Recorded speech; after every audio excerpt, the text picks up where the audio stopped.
Well,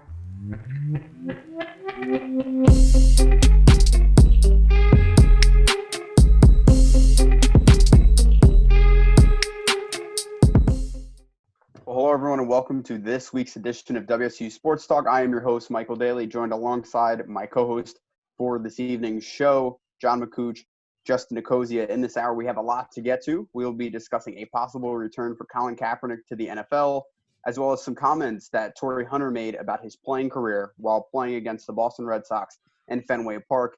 And in the last few minutes of the show, we'll actually be having a good debate about the Mount Rushmore for the New York Yankees as well as the New York Mets. A lot to get to, so why wait? We'll start with Colin Kaepernick. And his name has been in the news in the past 3 weeks, obviously, with everything that's been going on with the George Floyd case, as well as Drew Brees talking about his initial stance on kneeling for the national anthem. And guys, one thing that has really stood out to me and kind of popped in my brain is the fact that with Colin Kaepernick, a lot of the opinions surrounding him have changed. If we just look at 4 years ago, most people, it was either you were with him or you were against him. And now I feel like in 2020, there's a lot of people who were on the fence about Colin Kaepernick, and now they understand where he was coming from, because with the George Floyd incident, it was just jarring to see. And a lot of people understood now why he was kneeling in the first place. And some people, they might not have agreed with the fact that he kneeled, but they understand it at the very least now. And I think, honestly, this opens the door for him to possibly play, because you have teams that are willing to take a chance now, because most of their players will be kneeling and taking a stance as well. Most recently, J.J. Watt as well as Baker Mayfield, they were asked on Twitter if they will kneel, and they said they will. You have two prime players like J.J. Watt as well as Baker Mayfield saying that. And another reason why Colin Kaepernick was in the news recently is because Seattle Seahawks head coach Pete Carroll, he was interviewed by the Seattle Times, and he actually talked about how in 2017 and 2018, the Seattle Seahawks passed up on a chance to sign Colin Kaepernick. In his words, he said that he viewed Kaepernick as a starter, and they had Russell Wilson. But for me, I disagree with where he was coming from, because if you didn't feel like he was a starter, then why interview him in the first place? Why bring him into your facility to possibly bring him on your team if you're saying he's too overqualified? Obviously, you had some interest in him.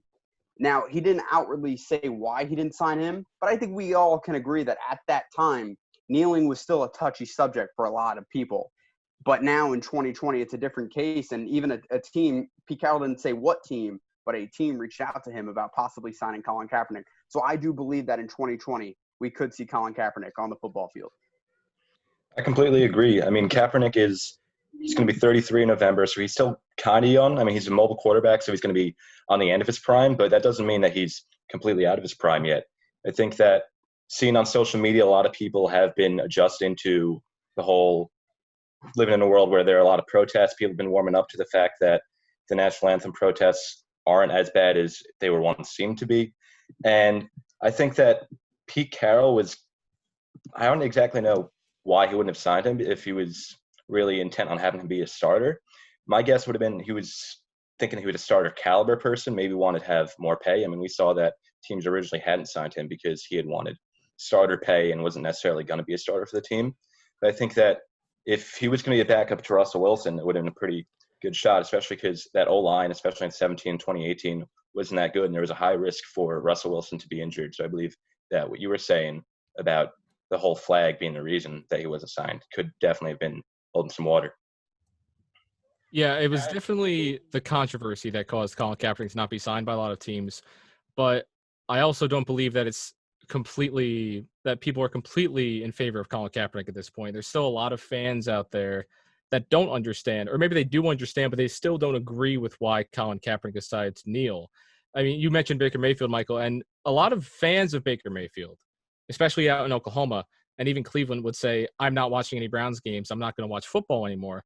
I'm sure plenty of those fans will still end up watching football every Sunday, but there's still a bit of a rift there with a lot of the fans. Personally, I think there's really only one team that would sign Colin Kaepernick and have him actually see playing time, and that's the Jacksonville Jaguars. With Gardner Minshew, there's a small sample size, and we don't really know exactly what he can do. He can be a starter from what we've seen if he plays like that, But maybe bringing in Colin Kaepernick will be a way, just from a football perspective, for Gardner Minshew to develop and bring some kind of competition to that QB room in there. I disagree. I think if you bring Colin Kaepernick to the Jacksonville Jaguars, I think that will stunt the growth of Gardner Minshew. I think what he needs is kind of a Josh McCown type, even though Josh McCown is no longer in the league. I think you need someone who's not necessarily going to compete with him for the starting job. You need someone that more so will groom him. At this point, we don't really know what kind of playing shape Colin Kaepernick is. I mean, I've seen pictures of him, videos of him. He looks pretty good. He could still throw the ball. I've seen videos. But I feel like Colin Kaepernick would be better suited in an environment where there's already an established starting quarterback, and he would be competing for that number 2 job. And for me, I think a place that would fit him well is Minnesota. Obviously, look at everything that's going on in that state, right? Having Colin Kaepernick not only in that state, but he can serve the Minneapolis community as well as be a terrific backup quarterback to Kirk Cousins. Now, would he compete for the starting job? Probably. Would he get it? I don't think so. But having him in the locker room with those guys, I think it would feed well with guys like Harrison Smith, with Adam Thielen. And, you know, you lost Stephon Diggs, who was a leader in that locker room. Kind of filling in Colin Kaepernick, I think, would fit really nicely with the Minnesota Vikings. And kind of just hearkening back to the earlier point about the Seattle Seahawks, I think that if Pete Carroll would have signed Colin Kaepernick in 2017 or as well as 2018, it would have driven out Russell Wilson. Because if you guys remember, at that point in time, there were guys on the defense of the Seattle Seahawks who did not get along with Russell Wilson. There was a lot of dissent in the locker room. Players like Richard Sherman as well as Earl Thomas, they were not seeing eye to eye with Russell Wilson. And at that point, if you were to bring in Colin Kaepernick, I think it would have split that locker room right down the middle. And possibly Russell Wilson would no longer be a Seattle Seahawk. So maybe, you know, hindsight's 2020, it was probably a better decision. But I just think at this point, for Pete Carroll coming out and talking about it, I just think it makes him look bad, because obviously there's a reason why he didn't sign him and he's backtracking. But Kaepernick, though, I do think he deserves to be in the league, because let's not forget, right? This was a guy who in 2012 led the 49ers to the Super Bowl. They almost won the Super Bowl against the Baltimore Ravens. In 2013, they were just a few minutes away from going back to their second consecutive Super Bowl before they lost to the aforementioned Seattle Seahawks. This guy was very good. He struggled in 2014, struggled in 2015, but even in 2016, right, the year that we remember most about Colin Kaepernick, the year he took a knee, his touchdown to interception ratio was 16-4. For me, that's a starting quarterback in the NFL. That's pretty good. Obviously, San Francisco, they struggled that year. They ended up having the second overall pick in the draft before trading down to number 3. They weren't a good team. But Colin Kaepernick, he fought his way to reclaim his starting position. Initially, Blaine Gabbert was the starter that year, but he fought back and ended up playing 12 games. Colin Kaepernick was a very good quarterback in 2016. He was able to turn things around. You know, can he necessarily play on that level again? I'm not sure, but I do think he would serve well in a locker room. I think that's the biggest question, since he's been out of the league for 4 or so years now. We don't really have a great thing to gauge him off of to see where he's at now. But you look at a team like, say, Detroit, they've got Matt Stafford as their starting quarterback. And as you were saying earlier, you need a good leader for him to probably develop some more. But Matt Stafford is a guy who's always been injured, especially the past couple of years. He does well, like really well, when he is playing. Last year, he was on pace for almost 5,000 yards. But then he got hurt, and they had to go to David Blau as their quarterback. And for the last 4 or 5 weeks of the year, they didn't do well with him. So for a team that's quarterback needy, I wouldn't necessarily call the Lions quarterback needy, but they have a quarterback with injury concerns. They don't have a reliable backup. So to me, I think the Lions would probably be the best fit for him.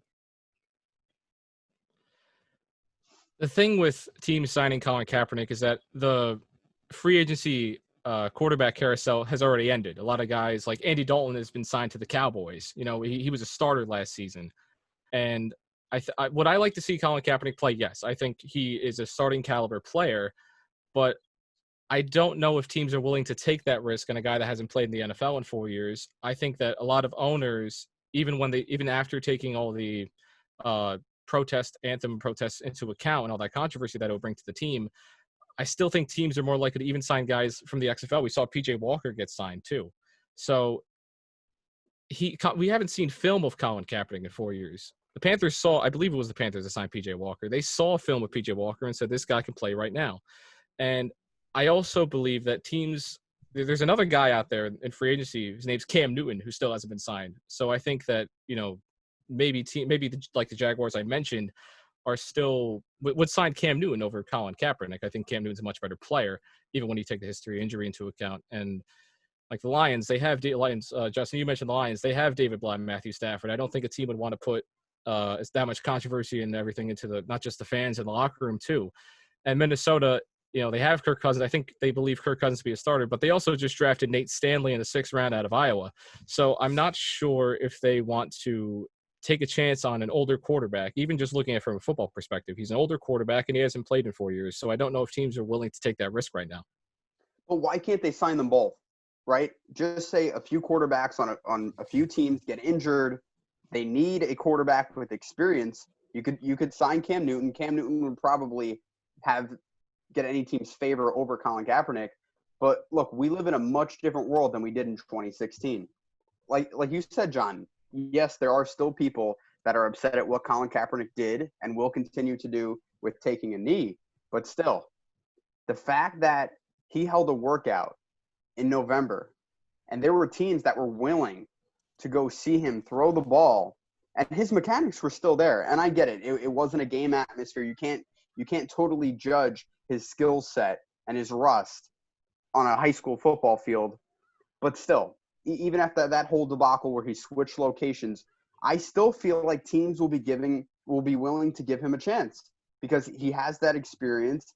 This is a player that proved at one point in time that he could lead a team. Alex Smith was a very good quarterback for the San Francisco 49ers. People forget that Colin Kaepernick essentially Lou Gehrig'd him. Alex Smith went out with an injury in 2012. We didn't see him in a 49ers uniform again. That's how good Colin Kaepernick was. Will he be to that point? I don't know. But what I do think is that he deserves a shot because last November, he's still in tremendous shape. He was able to throw the ball 50-plus yards down the field. That's a quarterback. Let's be honest, guys. If you see teams signing guys like Chase Daniels, Josh Johnson, Mike Glennon, players like that, why can't Colin Kaepernick get an opportunity with a team? You're telling me he's not better than them? I'd say he probably is better than them, but they got an opportunity. Why shouldn't he? Because Colin Kaepernick's asking for too much money right now. He had a chance to play in the XFL, but he asked for a ridiculous amount of money. So I think teams like Minnesota would rather have Nate Stanley for cheap. Though. That's not the NFL. The NFL, he still asked for money in the NFL. Yeah, but the difference is, I personally think he would drop his bargain a little bit. Because here's the thing. Just say, for example, he goes to the Vikings, right? Kirk Cousins goes down. You have an experienced pro at quarterback. So, yeah, is he asking for a little bit too much money? Sure. But still, wouldn't you rather have a guy that has proven that he can win games than someone who hasn't? I think that the team might be willing to take the chance on that, but also he might just be asking for too much money. I think Colin Kaepernick has to take a little bit of a sacrifice to be in that position to get a shot. I think he deserves a shot 100%. But if he asks for $9 million a year, I'm not paying a guy that hasn't played in 4 years $4 million a year with that controversy added to it and the potential to lose fans. So if Colin Kaepernick maybe asks for a little bit less money, I mean, Joe Flacco is getting paid $3 million this year. So if he signs a contract for $2.5 million for a year, I think that'd be absolutely perfect for a team to have a guy like him in the locker room. But it comes to him sacrificing that money a little bit to get a shot in the NFL and maybe play for 5 more years. Well, sorry, Justin, let me just jump in here. The thing we have to talk about is, will he be willing to play? I don't know. No one knows if he'll be willing to play because after what he did in November where everyone thought he was on board, but he didn't. But what we have to remember is that if he does sign a 1-year kind of shorter term deal in terms of the money, don't be surprised if that team is willing to pick him up. What I was going to say earlier is we also take a look at like Cam Newton. Another reason that Cam Newton is also unsigned is because he's also looking about trying to get some starter caliber money. I mean, if we're looking at somewhere in the range of $9 to $10 million, like John had said. That's what Colin Kaepernick wanted last time he tried to get in the NFL in 2017. It's just not reasonable enough for a team to try and get him at that price if they're not going to get Cam Newton at that price. Both are very similar in talent levels and age. Look, like I said earlier, obviously the times are much different. I do feel like teams will take that gamble. Obviously, they're not going to pay $9 million a year for a quarterback that hasn't played in 5 seasons, 4 years, 5 seasons.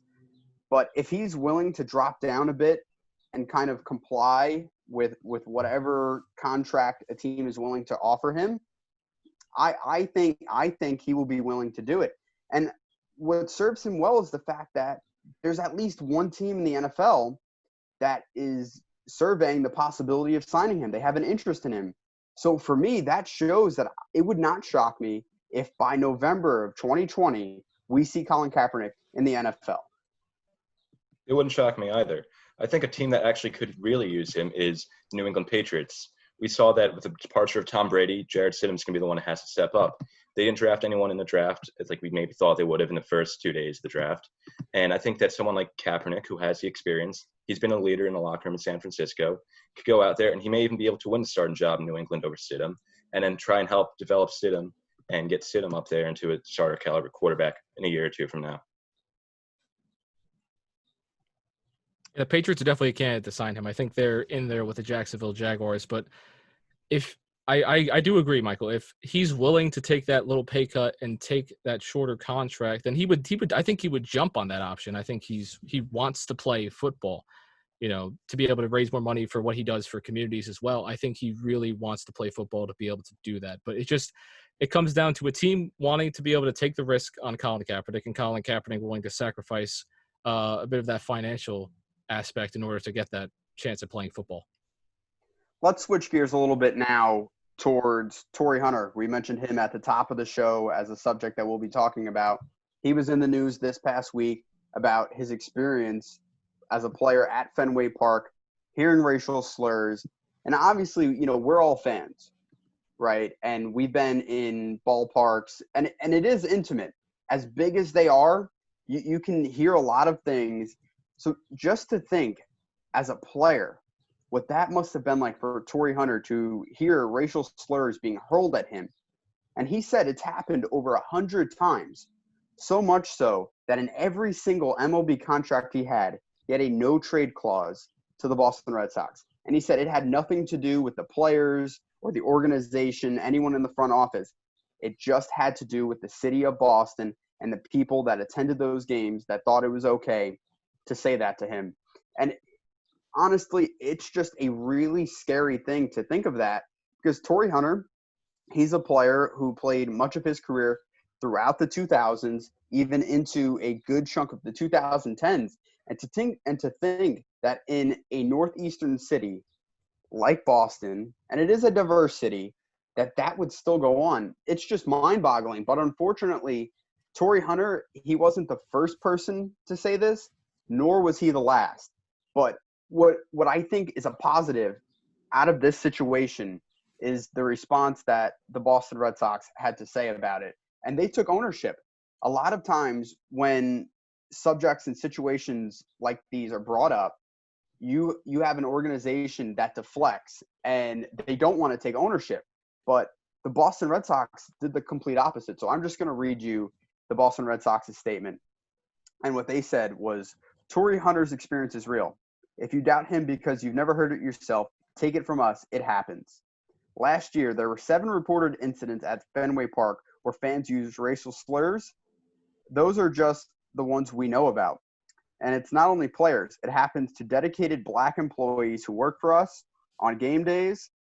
Their uniforms may be different, but their voices and experiences are just as important. We are grateful to everyone who has spoken up and remain committed to using our platforms to amplify the many voices who are calling out injustice. There are well-established consequences for fans who are using racial slurs and hate speech in our venue, and we know we have more work to do. This small group of fans does not represent who we are, but are rather a reflection of larger systemic issues that as an organization we need to address. True change starts from within, and as we identify how we can do better, please know we are listening. We hear you and we believe you. Talk about a powerful message from the Boston Red Sox. And when a topic in conversation like this is brought up, a lot of people like to say, oh, well, it's the minority, not the majority. But that is a loud minority to be saying things like that to an athlete like Tori Hunter. Because, look, let's just be honest. If those people saw Tori Hunter on the street and they said those same things to him, it would not be a pretty sight. So the fact that you're in a ballpark and you think you can kind of shield away, one, it's cowardly. But kudos to the Boston Red Sox for admitting that there's a problem. And I think in order for us to improve as a society, we need to have conversations like these, especially uncomfortable ones. I'm sure that was not an easy thing for the Boston Red Sox to write out and put across their social media platforms and disseminate. But it's something that had to be done. They had to address it, and they did. And honestly, I think Tori Hunter appreciated it. And one thing I remember hearing back in 2017, former Baltimore Orioles outfielder Adam Jones, he talked about how he was called a racial slur and he had peanuts thrown at him during a game. Talk about how hurtful that is. One, it's just completely disrespectful. You know, you're treating someone as if they're not even human. And the fact that because they're wearing a different uniform, you're going to say something like that. Great job out of the Boston Red Sox for not shying away from it. They're moving towards it and trying to make a difference. I completely agree. And not only have the Red Sox made a statement that's saying that they're not going to tolerate it, they've also backed it up with action. I mean, you said that you read there that it's not going to be tolerated and they've punished players. I'm not exactly sure what entirely they're doing to be punishing the fans who have been making racial slurs, but I'm assuming they're probably going to be ejected out of the ballpark. I'm assuming that they're probably going to be banned for some form of time. So for them to take action on it, shout outs to them. Yeah, I definitely agree. It was a very powerful and great statement by the Boston Red Sox as well. And I was going to bring up the Adam Jones situation as well. You know, a bag of peanuts thrown at him, but even I believe it was the night after. The woman who sang the national anthem was also called a racial slur the same night. So it's a recurring problem with Fenway Park, and not even just Fenway Park. Adam Jones said that a similar thing happened in Kansas City where a guy was calling him a racial slur, and his kid covered his mouth, is from what he said. So it's something that Boston and other cities have to look at and really take action and hold their fans accountable. And I think Boston is, with what the Red Sox just said, if they continue to take action, they'll definitely be on the right course towards preventing a lot of these things from happening ever again. Honestly, this is something that has to stop, because what Tori Hunter talked about was, as a player, he would see young children saying it to him, and right next to that young child in the stands is a grown adult, and they're doing nothing about it to discipline that kid. And for me as a baseball fan, one of my distinct memories of Tori Hunter is in the 2013 ALCS when he played for the Detroit Tigers, and everyone remembers the bullpen cop with Big Papi's home run. Tori Hunter was the outfielder who fell over the wall. So I can only imagine the stuff that he was hearing that night in Boston, right? Obviously, game 2, I believe it was that day, and, you know, a lot on the line. So the fact that people take this so seriously, that just because he's not a Boston Red Sox, you're going to say that to him. And I'm sure Boston Red Sox have been called things like that too, and that's not pretty as well. Kevin Youkilis, former Red Sox third baseman, he spoke about how those things are true. They happen. But if this is happening in Boston, I'm sure this is not an isolated incident in just this city. I'm sure it's happened in New York, whether it's at Citi Field or Yankee Stadium, if it's Philadelphia, as well as Atlanta. You can go up and down each coast, Chicago, you can go to LA. I'm sure these things happen, and it's not okay. But it's good that people are starting to recognize it, because it's no longer okay to stay silent about racial slurs and inequality, especially when they happen at your team's ballpark. Something needs to happen. Something needs to be addressed going forward. And what the Boston Red Sox did was fantastic. This week we saw NASCAR taking a similar stance, where no longer will they have the Confederate flag showing. Having leagues and teams taking a stance and kind of putting forth that initiative, I think it's a step in the right direction. I think it's also a step in the right direction that we're hearing more people actually come up and say about it and just take a stand against people that are like, oh, leave all this out of sports. It doesn't really matter, because it clearly does matter if it affects him that much where he had to go out and say it. And if he had to hear it 100 times, over 100 times when he's not even playing in the AL East, it's ridiculous. I mean, it's got to be a problem that's happening not just to him, to every single player that's a minority in the league.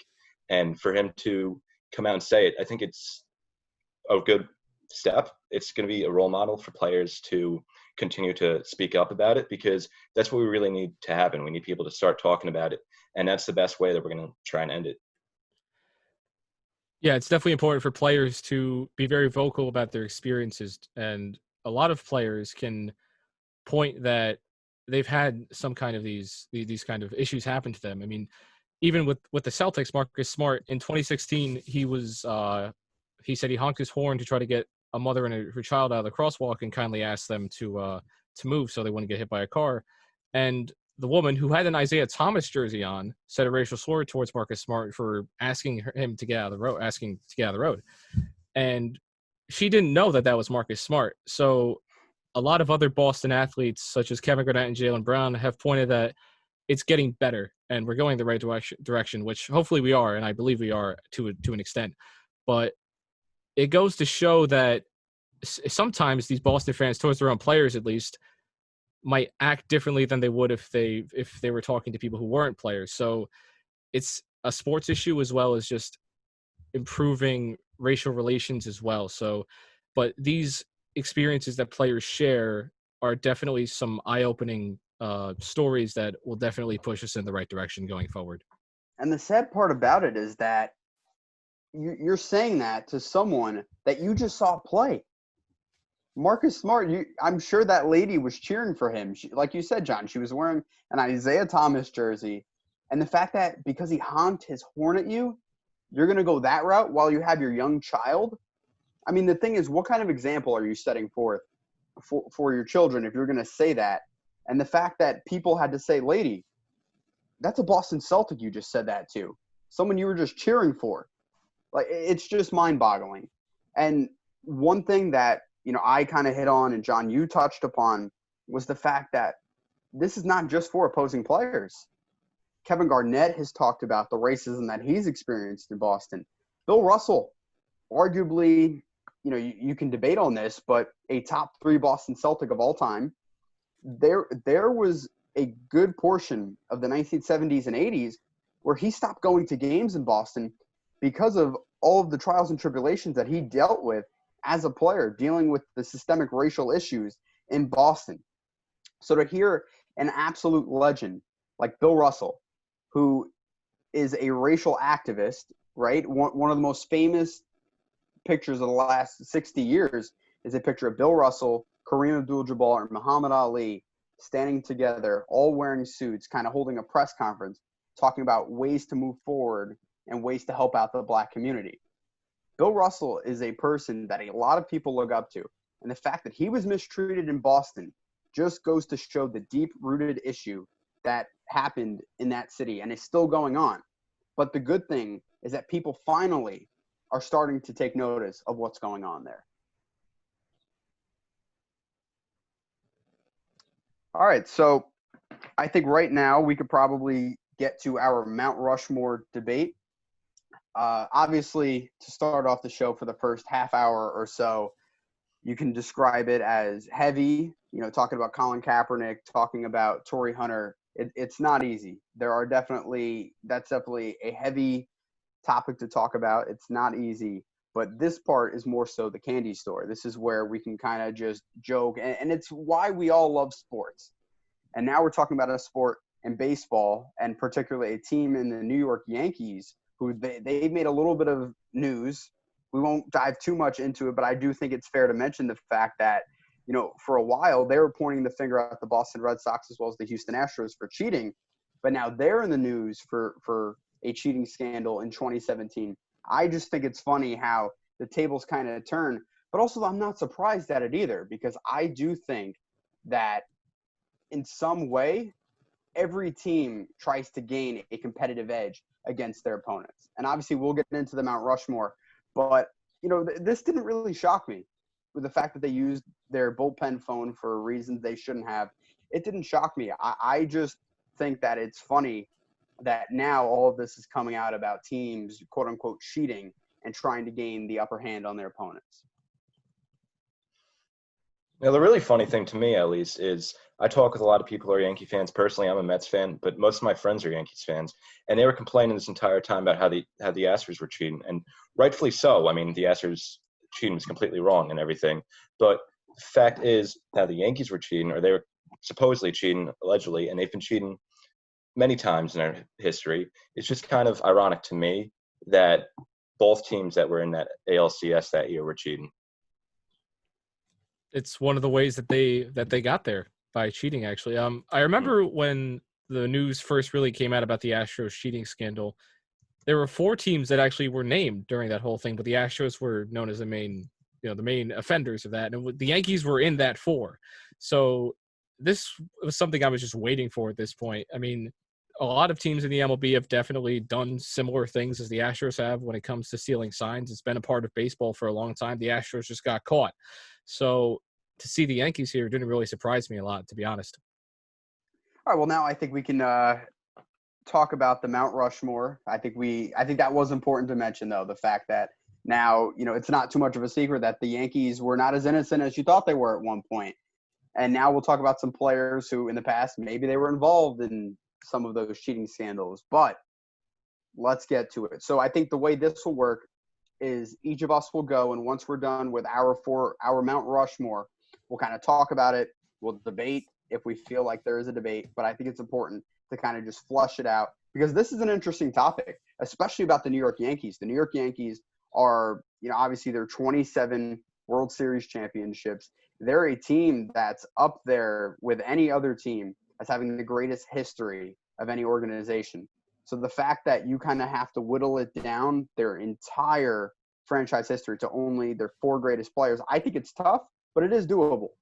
So for me, my Mount Rushmore for the New York Yankees is Babe Ruth, Lou Gehrig, Joe DiMaggio, and Mariano Rivera.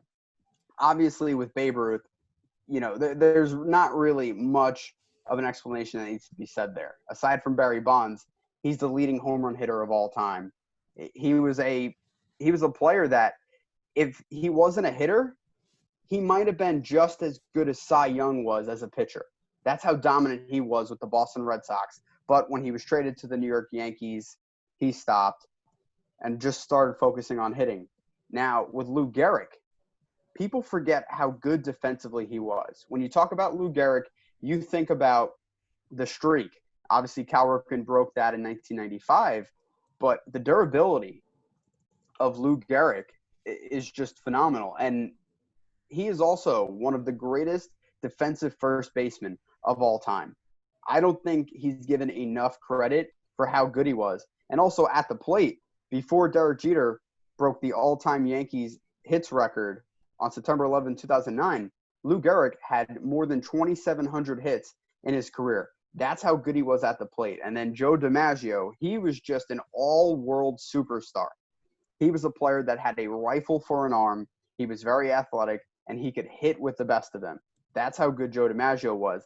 And then for Mariano Rivera, obviously you're talking about the greatest closer of all time. I do not think there's any debate there. Mariano Rivera, honestly, is the most dominant player in the last 25 years. And you can sit here and say other names that possibly should have been on this Mount Rushmore list. But for me, I picked those 4 guys because I just felt like when it came down to the moment and taking over, there was no one better. You can say Derek Jeter, which for me, Derek Jeter is either 5 or 6. It's either him or Mickey Mantle fighting for that 4th spot. But the reason why Mariano Rivera, for me, belongs on the Mount Rushmore list, other than his contemporary and one of his great friends, Derek Jeter, is because how dominant he was, right? There was no one close to Mariano Rivera in his time. You could say Trevor Hoffman, but not really. Trevor Hoffman was a few tiers down.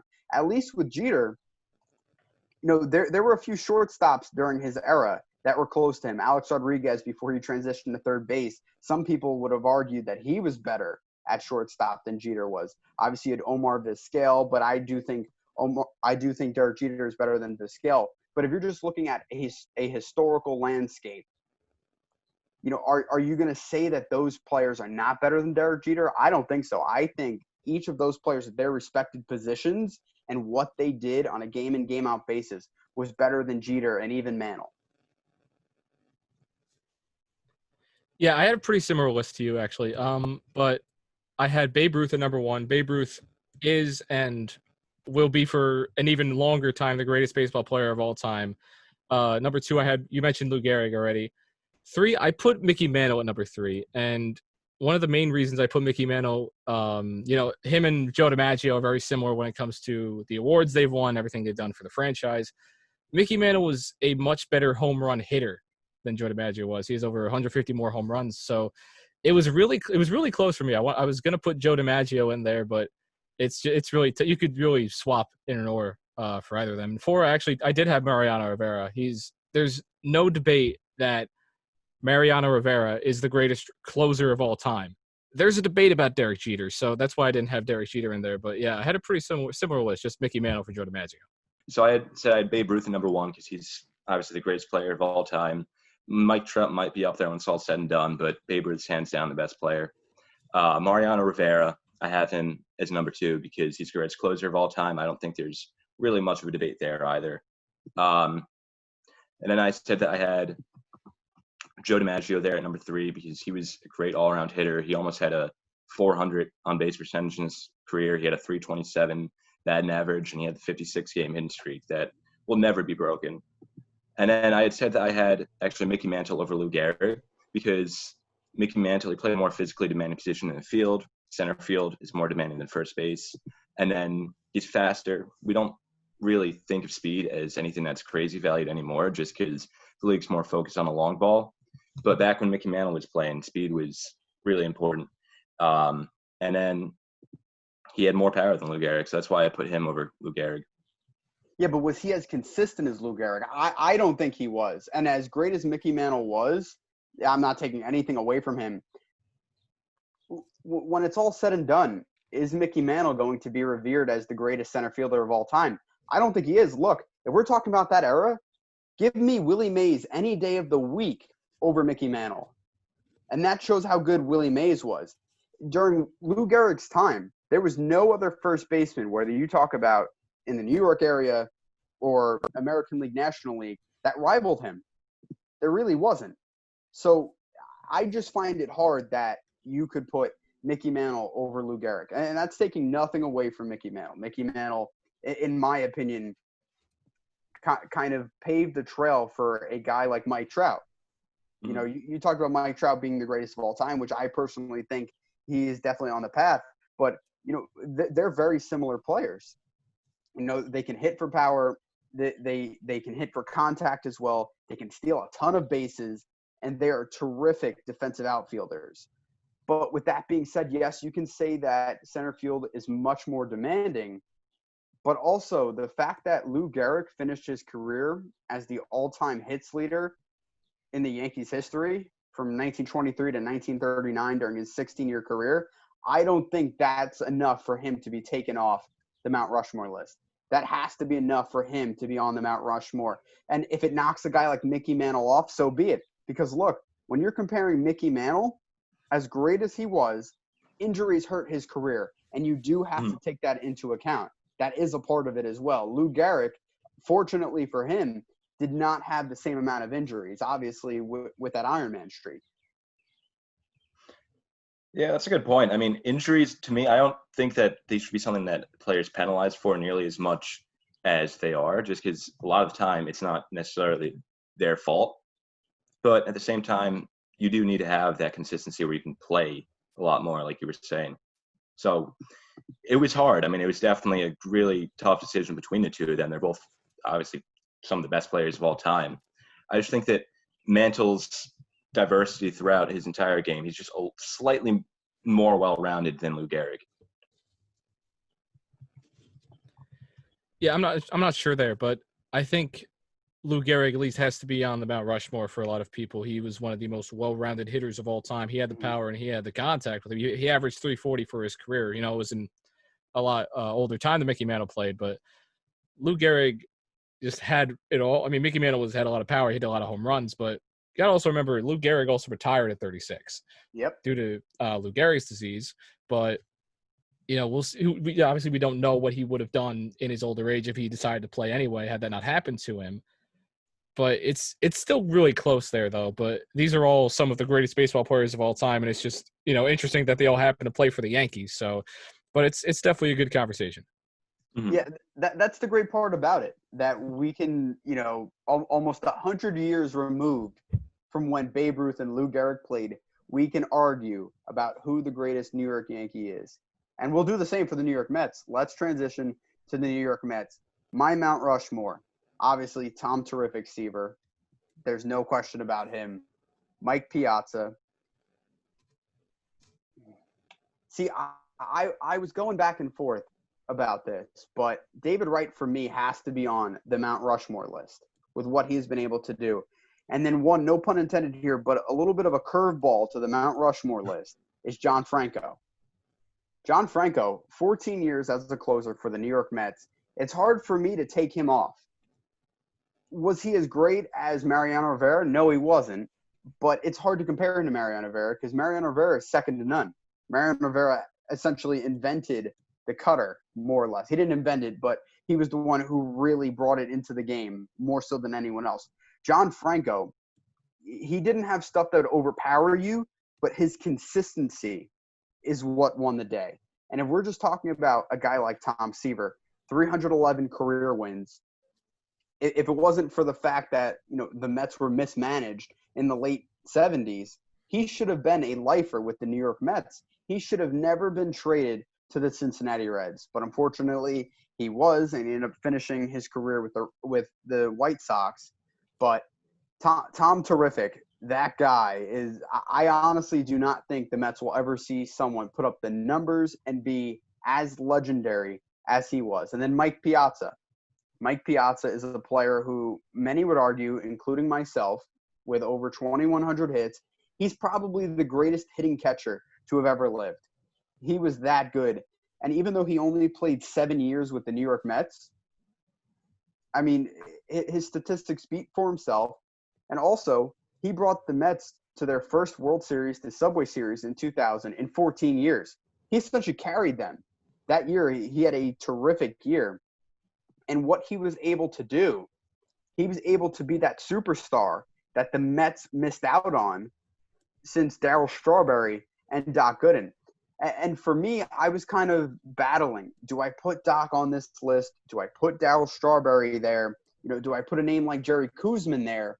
I can, but the reason why I went with those four guys, Tom Seaver, Mike Piazza, David Wright, as well as John Franco, is because I'm looking at dominance and I'm looking at impact. Those players were just absolutely terrific, and they were consistent, and they were just model players, right? If you have a young kid that's looking after them to try to play in their positions, those are guys you want to play after. And one player I didn't touch on enough, I think, was David Wright. David Wright finished his career with 1,777 career hits. You look at that and you say, all right, that's not great, but the back half of his career was plagued with injuries. If he never was injured, he could still be playing to this day. He started his career in 2004. If he was never injured, David Wright could still be playing in 2020. That's how good he was.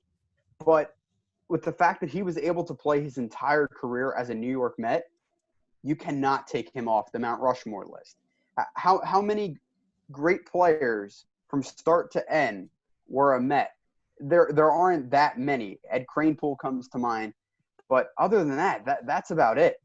Pretty much every other standout player that the Mets had either didn't start their career with the Mets or they left at some point, right? Like Daniel Murphy.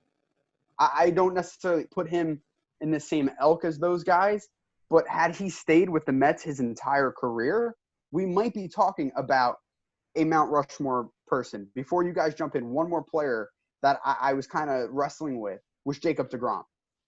Obviously, back-to-back Cy Youngs, right now, for me, it's still not enough for him to get on there. And it's not a knock against him. I just think the fact that right now he just doesn't have enough wins, and that's not his fault. It's the team. It's the fact that the team couldn't score enough runs. But I do think eventually we could be talking about Jacob deGrom on the Mount Rushmore list as well. I agree that we could have deGrom up there at some point. Even now, this is way too early to tell. He just came off his rookie year, but Pete Alonso could be at some point on the Mount Rushmore of the New York Mets. But for me, my 4, I had to include David Wright. Like you said, he was one of the most iconic players this century for the Mets, if not the most iconic player. I mean, he was the captain. He was one of only 4 captains on the Mets. And I remember growing up, he was my favorite player, and he was any Mets fan I ever talked to, their favorite player. He was just such a class act both on and off the field and a great role model that even though he was injured towards the end of his career, everyone still loved David Wright. And when he finally left the Mets in 2018 after the injuries, he had that huge ceremony, that game with Jose Reyes. That hug still is great in my head. And everyone loved him, even to that date. He was one of the most memorable players for anyone that at least watched the Mets in the 2000s and early 2010s. And then I had Mike Piazza up there too, especially that 9/11 home run was just so meaningful to the city of New York that it brought the city together, and it was just so symbolic, and he was the guy to do it. And then he became a Hall of Famer, decided to put the Mets cap on for the Hall of Fame, and he's one of the greatest hitting catchers in league history, like you had said, and he had done it mostly with the Mets in the back end of his career. He had great years with LA earlier, but he had done a lot of his damage with the Mets. Tom Seaver, one of the best starting pitchers of all time, I put up there. And then my last person up there is actually someone that's probably going to be surprising, but I had Keith Hernandez up there. He was also one of the 4 captains for the Mets, Franco being the other, and Gary Carter was sharing it with Keith Hernandez during their time on the team. But the reason I put Keith Hernandez up there was just the impact he had on the team.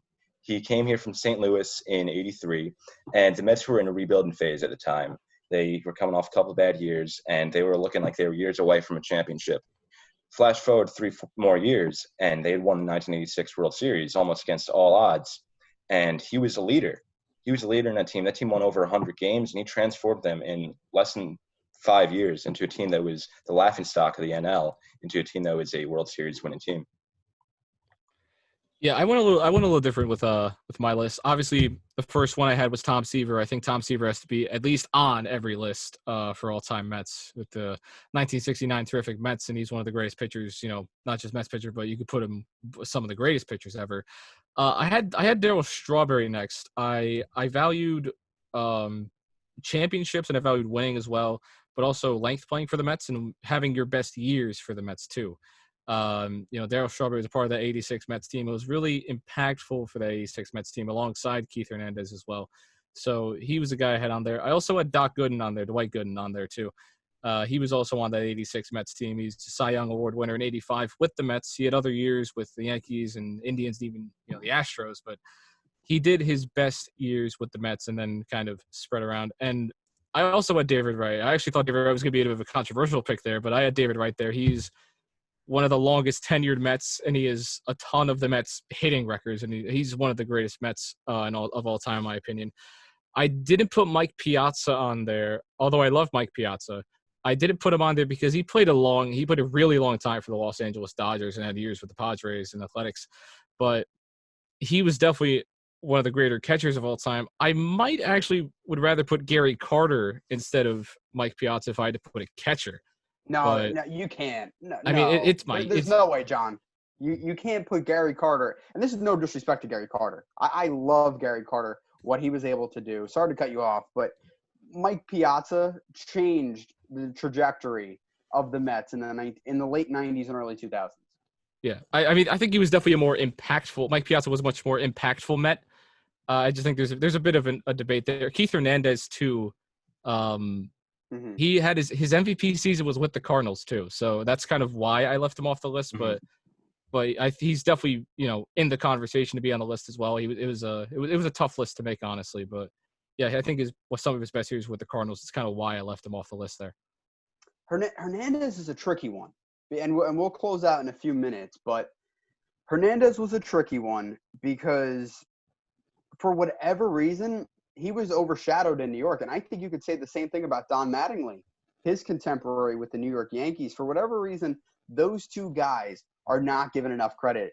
And for my money, even though Don Mattingly was hit with injuries and Keith Hernandez, for whatever reason, maybe it's because his stats were not as glamorous as other players, but they're both Hall of Famers, especially Keith Hernandez. And Gary Carter, as great as he was, you're talking about damage done. For me, he's a Montreal Expo. As great as he was with the New York Mets, I visualize him as an Expo. Mike Piazza, for me, he's a Met. That's just the way it is. But Doc Gooden is an interesting one. The reason why I didn't put him on my list is because I felt like he fell off towards the latter part of his tenure with the Mets. Just looking at his stats right now, in 1991, 13-7, and then a steep drop-off in 1992, 10-13, 1993, 12-15, and then 1994, 3-4. Obviously, that was the strike season, but something went awry there towards the end of his career. And obviously, no disrespect towards Doc Gooden, but the fact that he had a rocky time to close out his career with the Mets, for me, that was enough for me to leave him off. Yeah, I think that's fair. It's, Doc Gooden had his issues during the end of his career, with his addiction issues, but it's kind of similar to David Wright in a way, because we mentioned how David Wright was injured and everything. It's, Doc Gooden had his issues as well, but I think it's valid to not put him on the list, but he was great during those World Series year. He was one of the greater pitchers that the Mets ever had. Obviously, Tom Seaver exists, but yeah, it's actually, I feel like this was a tougher list for me to make than the Yankees list, honestly, being a Mets fan as well too. But yeah, it's tough to, there's guys that you want to put on there, but you can't put on there. But yeah, I think Doc Gooden did deserve his spot for what he did during those 86 years and obviously 85 as well. Well, if I were to make one difference between like Doc Gooden and David Wright, because you had made the comparison, is if Wright hadn't gotten injured, I believe, and I'm sure this is consensus amongst a lot of fans, that he definitely would have been a Hall of Famer. I mean, he was looking at batting average around 200. Around 300.